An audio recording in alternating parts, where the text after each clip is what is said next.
Hola à toutes et à tous, que je n'oublie personne, c'est MacDav. Bienvenue dans ma toute première vidéo. Aujourd'hui, je vais vous parler d'infos insolites, de culture générale, tout en s'amusant. Restez jusqu'à la fin, une histoire vraie et émouvante qui vaut le coup d'être connue et reconnue vous attend. Surtout, n'oubliez pas de me soutenir avec un petit pouce bleu et de vous abonner à ma chaîne. Et sans attendre, voici les infos insolites de Mac. C'est parti. Info numéro 1, l'araignée qui allait. Pour cette première info, je vais vous parler d'une araignée qui a des particularités assez spéciales, la Toxeus magnus. En plus d'être une araignée sauteuse et de se camoufler des prédateurs en se faisant passer pour une fourmi, en agissant comme elle et en levant les deux pattes avant comme si c'était les antennes, elle a la particularité d'allaiter ses petits. Je m'explique. Cette espèce d'araignée sauteuse, découverte depuis une cinquantaine d'années, vit en Asie tropicale. Et un scientifique chinois, Zhang Qishen, alors qu'il se balade dans un jardin de Singapour, s'étonna de voir une araignée sauteuse entourée de nombreux petits. En effet, les araignées sauteuses sont en général peu sociables. Il décida alors de ramener des spécimens dans son laboratoire du jardin botanique de Xinjiangbana en Chine pour les étudier. Il s'est aperçu que les bébés grandissaient étonnamment vite, atteignant leur taille adulte en seulement 20 jours, et sans que leur mère n'apporte aucune nourriture. Il a alors observé qu'un liquide sortait de l'abdomen de la mère, une sorte de lait qu'elle dépose sur les parois du nid. Ainsi, les petits viennent aspirer ce liquide qui, au passage, est 4 fois plus nutritif que le lait de vache. C'est bien pour ça qu'elles grandissent vite. Sans ce lait, les petits meurent au bout de 10 jours. Et je vous disais lait, entre guillemets, car le lait est fabriqué par les glandes mammaires, chez les mammifères. Donc ça exclut l'araignée sauteuse. A priori, d'après les scientifiques, ce seraient des œufs liquéfiés, excrétés prématurément. On peut voir ce phénomène chez les fourmis, qui pondent des œufs trophiques, soit des œufs stériles. Info numéro 2. L'animal qui reste jeune. Pour cette deuxième info, je vais vous parler de l'axolotl. L'axolotl, c'est quoi? C'est un petit amphibien, une espèce endémique du Mexique, venant du lac de Xochimilco. C'est une espèce de salamandre néotonique. Il a la particularité de passer toute sa vie à l'état larvaire sans jamais se métamorphoser en adulte. On parle de néotonie. On peut voir en effet des branchies externes, voile caudale, des doigts palmés et l'absence de paupières. Il peut aussi se reproduire ce qu'on appelle la pédogénèse. Il a aussi une particularité folle, c'est la capacité de régénérer une partie entière de son corps. Par exemple, branchies, yeux, reins et même des parties de son cerveau si elles ont été détruites. Ce qui est plutôt pratique à mon goût. Il a également une tolérance aux greffes exceptionnelle. Sa particularité de ne pas grandir est due à une absence d'hormones thyroïdiennes. Une expérience menée par le médecin physiologiste tchèque Wilhelm Lotberger en 1913 qui a été d'injecter de la thyroxine extraite de glandes thyroïdes séchées de vaches. Il a obtenu en résultat une espèce de salamandre proche de la salamandre tigrée. Malheureusement, en 2006, l'axolotl a été classé en danger critique d'extinction. Info numéro 3, une colle chirurgicale naturellement bio. On passe de suite à l'info 3, qui sera plus courte mais tout aussi intéressante. La balane, et non pas la banane, est un crustacé qui sécrète un matériau visqueux et résistant à l'eau, lequel se solidifie lorsque l'acidité varie afin de lui permettre de s'accrocher aux rochers, aux autres crustacés ou même aux bouées. Ce qui est fou, c'est qu'une entreprise lilloise, dont je tairai le nom, s'est inspirée de cette propriété afin de développer une colle chirurgicale. Cette colle ne se mélange pas avec le sang et passe de l'état visqueux à l'état solide grâce à des stimuli lumineux. Mais en plus de tout ça, lorsqu'elle sèche, elle garde l'élasticité des tissus et se résorbe toute seule.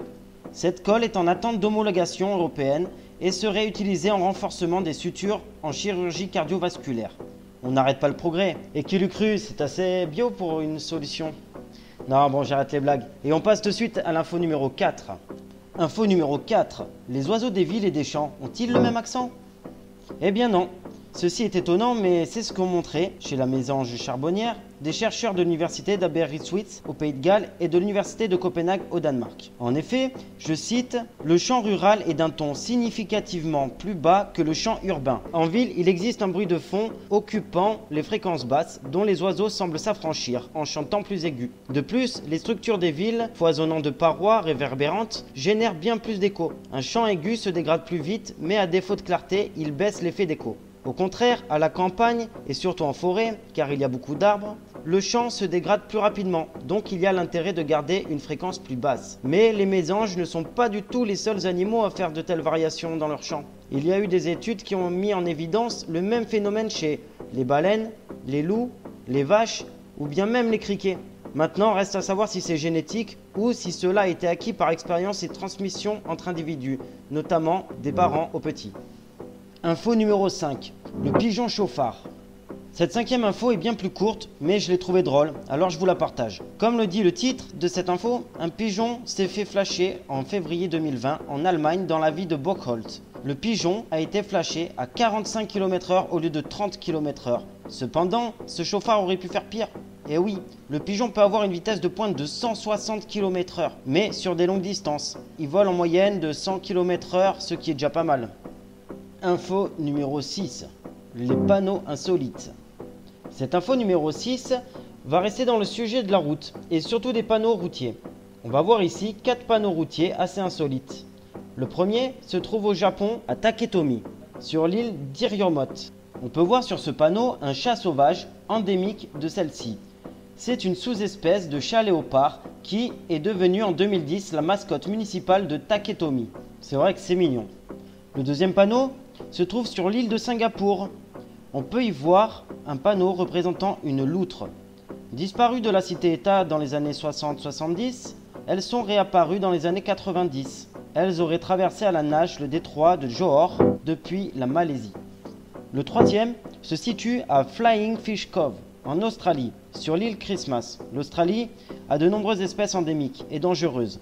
Lorsqu'on voit le panneau, on peut croire y voir une araignée, mais ce n'est pas une araignée, c'est un crabe.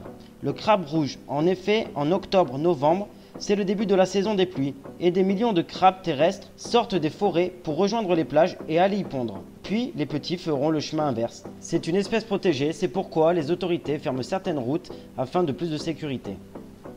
Le quatrième et dernier panneau est d'autant plus insolite qu'il se situe à Émancé, en France. Mais quel est ce panneau si insolite? Eh oui, vous ne rêvez pas, c'est bien un wallaby.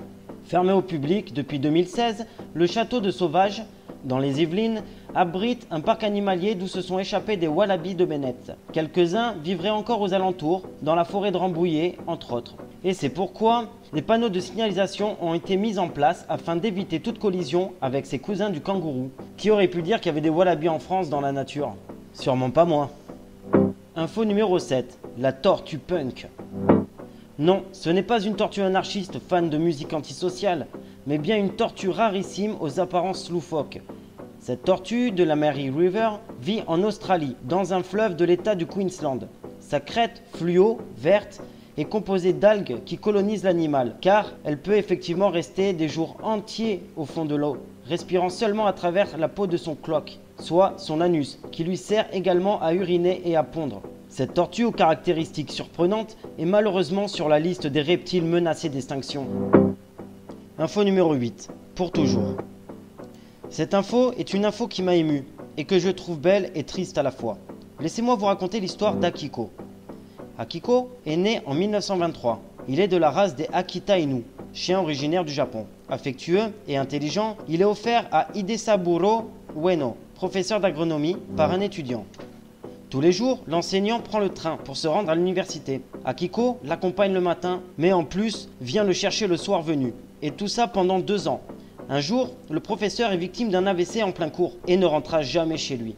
Mais Akiko, lui, a tout de même continué à faire des allers-retours pendant 9 ans, espérant le retour de son maître. Même endroit, même heure, jusqu'à son dernier souffle. Et il fut retrouvé mort à côté de la gare. Une première statue fut érigée en son honneur à l'endroit où il se tenait au garde à vous. En 2019, une seconde statue où il retrouve son maître a été inaugurée à Tokyo. Cette histoire montre et prouve l'amour inconditionnel de nos compagnons à 4 pattes. Peut-on dire plus fidèle qu'une femme? Je vous laisse y réfléchir. Info numéro 9. La vache qui rit. Je voulais finir la vidéo par une info moins triste, mais tout autant insolite. Nous connaissons tous la célèbre marque de fromage fondu, mais l'origine de cette vache hilar, dessinée par Benjamin Rabier, commence pendant la Première Guerre mondiale. Léon Bel, jurassien et de famille de fromagers, est enrôlé dans une division dédiée au ravitaillement des soldats en viande fraîche, la RVF. Pour remonter le moral des troupes, cette unité de cantine lance un concours de mascottes. Celle de Léon Bel choisit une vache rieuse, dessinée par Benjamin Rabier, auteur jeunesse, illustrateur et auteur de bande dessinée, rendu célèbre pour le dessin de la marque La Vache qui rit et pour le personnage Canard Gédéon.